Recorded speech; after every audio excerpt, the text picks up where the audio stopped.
Meghan Markle could be deposed in her half-sister Samantha Markle's defamation lawsuit against her. On Tuesday, a Florida judge dismissed Meghan's motion to stay discovery pending her motion to dismiss, according to court documents obtained by Access Hollywood.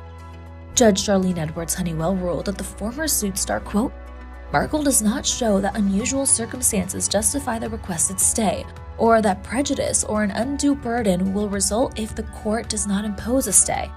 Although a preliminary peek at the motion to dismiss suggests that some of the claims against her may be ripe for dismissal, the review does not reveal at this time a clear indication that the court will dismiss the action in its entirety. Thus, defendant Markle does not satisfy the high standard required to stay discovery pending the resolution of a dispositive motion. Samantha is suing Meghan for, quote, defamation and injurious falsehoods per the docs. Those alleged falsehoods include claims she made during her and Prince Harry's 2021 Oprah Winfrey interview, where she claimed she was an only child, according to the BBC. Per the outlet in the court docs, Samantha also alleges Meghan exposed her to, quote, humiliation, shame, and hatred on a worldwide scale, and misrepresented their relationship when they were growing up. According to the BBC, Samantha also alleges that Meghan orchestrated a campaign to destroy her and her father, Thomas Markle's reputation and credibility in order to promote a false rags-to-royalty narrative. Samantha is seeking $75,000 in damages per the outlet. Access Hollywood has reached out to the Duchess of Sussex for comment. The lawsuit comes weeks after Prince Harry published his memoir Spare, which had several bombshells and took digs at the royal family.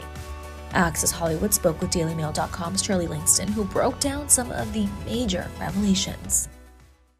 The way that Prince Harry frames the story of losing his virginity is recalling an encounter with one of his royal bodyguards who paid him a visit at Eton and said that he had been sent there to find out the truth.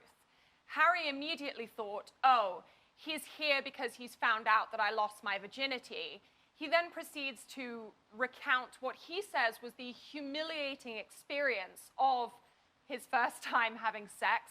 He says that his encounter took place in a field behind a very busy pub, that the woman in question was older, although he doesn't name her.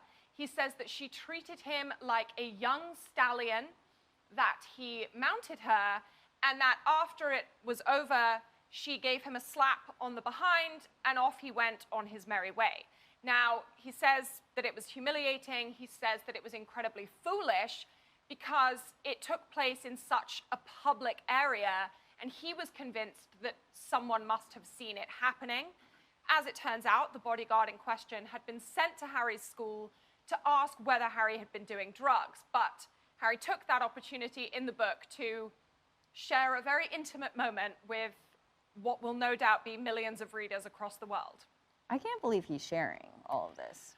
I think the truth of the matter is, this book is really, as far as Harry is concerned, this book is the first opportunity that he has had to share his story. Now, we've seen Harry and Meghan doing multiple joint projects, the Oprah interview, the Netflix series, the future Invictus Games documentary, but at no point has Harry really been given the opportunity to tell his side or his recollection of events from his childhood until now. And I think in some ways, this experience of writing the book will have been something of a floodgate moment for Harry, where once he started, he just couldn't stop. And you have to keep in mind, he also received multi-millions of dollars for writing this book, and the publishers were not going to accept a retelling of the story that he's told multiple times. This book needed to have personal details in it that could not be found anywhere else, and the story of Harry losing his virginity is exactly the kind of moments that the publishers will have wanted from him, and he delivered. Let's talk about the new details on the feud between Meghan and Kate.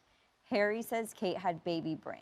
Can you explain the context of that, what happened, and why Meghan allegedly said that? The argument that took place between Meghan and Kate in the lead up to the Sussexes' wedding in May 2018 is something that by this point, the majority of people know about. It's become a she said situation. It was first reported that Meghan had made Kate cry. Meghan then said during her Oprah interview that no, it was actually the other way around, that Kate had in fact made her cry. After that, it was reported again that no, it was in fact Meghan who made Kate cry over an argument about bridesmaids' dresses.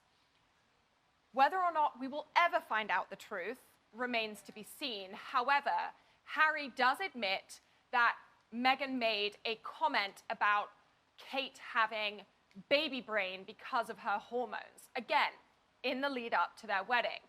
Understandably, this comment really upset Kate, and Meghan was actually reprimanded by someone inside the palace who told her that she was not close enough to Kate to be joking about her hormones. Meghan found that encounter upsetting for her part.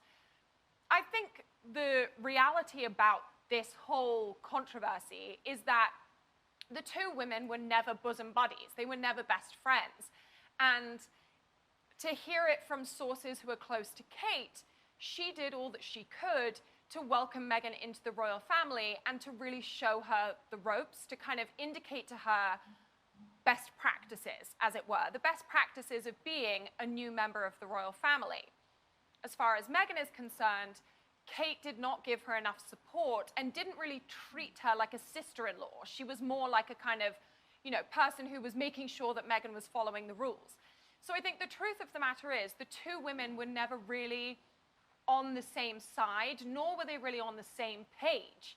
And this anecdote just indicates that once again. Harry basically says Meghan made what she thought was a joke, Kate didn't take it to be a joke, and Meghan was the one who was reprimanded.